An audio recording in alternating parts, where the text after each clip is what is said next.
PM और leader of opposition और CJI deputy, और 2023 में ही एक एक्ट आया कि एक नॉमिनेटेड मिनिस्टर रहेगा। तो वही तो हम रिपोर्ट पर कहानियाँ बहुत सारी हैं। 2017 में सुप्रीम कोर्ट ने दिया था, बात समझे कि नहीं। उसके बाद से इसने कहा कि तब तक व्यवस्था करिए। फिर एक ये लोग कमीशन गठित हुआ, उसमें भी बात ये हुआ कि आप ऐसा करिए कि कैसे, तो उसका समय पूरा होने वाला, तो इनको लगा कहीं उल्टा सीधा रिपोर्ट आ जाए, इससे पहले ऐसा करो कि सिलेक्शन कमेटी का अधिनियम बना दो। बात समझे कि नहीं। और एक्ट आ गया, पारित हो गया कि कुल मिलाकर के सीजीआई तो वाली व्यवस्था तो अस्थायी व्यवस्था थी, वो भी 2023 में ही आई थी। 2017 में ये रिपोर्ट केस फाइल की गई।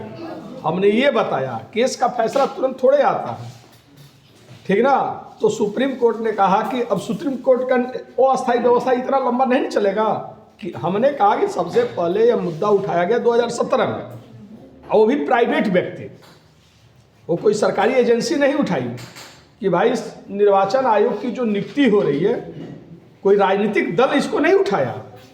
बहुत सारे लोग ऐसे होते हैं जो देश हित के बारे में, अनूप बर्नवाल PIL ग्रांट किए थे। हाँ, 2023 में दिखा था अनूप बर्नवाल। 2023 में उनका एथी आया था, कोर्ट का फैसला आया था, यूनियन ऑफ इंडिया। हाँ, तो वो जो केसेस दिया था, केस का वो फैसला का समय दिया है। PIL पहले का दाखिल था, बात समझे कि नहीं। तो PIL दाखिल था, कोर्ट ने फैसला दिया कि जब तक आप, तब तक के लिए हम अस्थायी व्यवस्था ये कर दे रहे हैं कि जब तक आप संसद का में कानून नहीं बना दे रहे हैं, तब तक हम उसमें शामिल हो जाएंगे। लेकिन हमारा काम जो उस सुप्रीम कोर्ट का जो डिसीजन था, उसमें ये कहा था कि हमारा काम ये नहीं निर्धारित करना कि निर्वाचन आयोग की नियुक्ति कैसे कौन करे, ये काम संसद का है।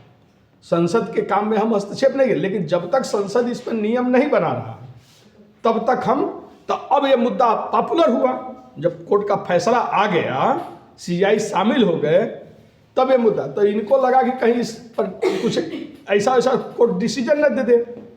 भैया आप, सुप्रीम कोर्ट ने कहा कि भाई आप कानून बनावे, कानून आप बनाएंगे नहीं तो सुप्रीम कोर्ट डिसीजन दे सकता है ना।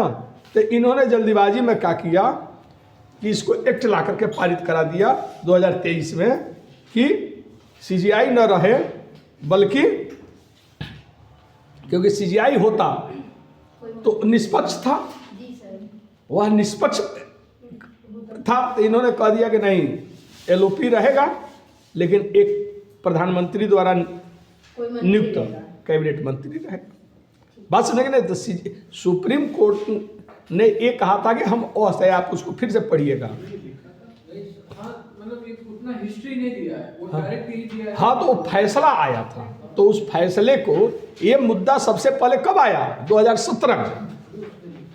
PIL का इतना जल्दी डिसीजन, वो जो केसेस दिया होगा कि इस सन में फैसला दिया, तो लिखा था वो फैसले का समय है।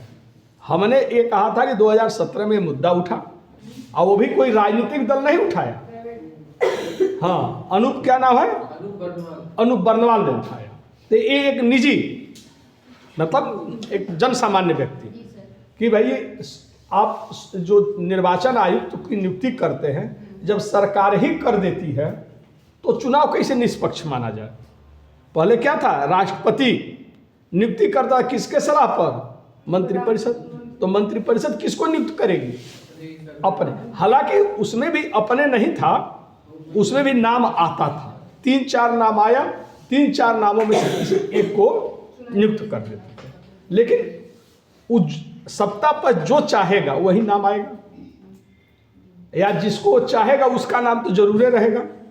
इतना तो सत्ता की धनक होती ही है, ठीक ना। क्योंकि जब उसी के अंडर की टीम ये सेलेक्ट कर रही है कि किसको सीजीआई बनाया जाए, निर्वाचन आयुक्त नियुक्त किया जाए, तो वो जो नाम चाहेंगे वो नाम आ जाएगा।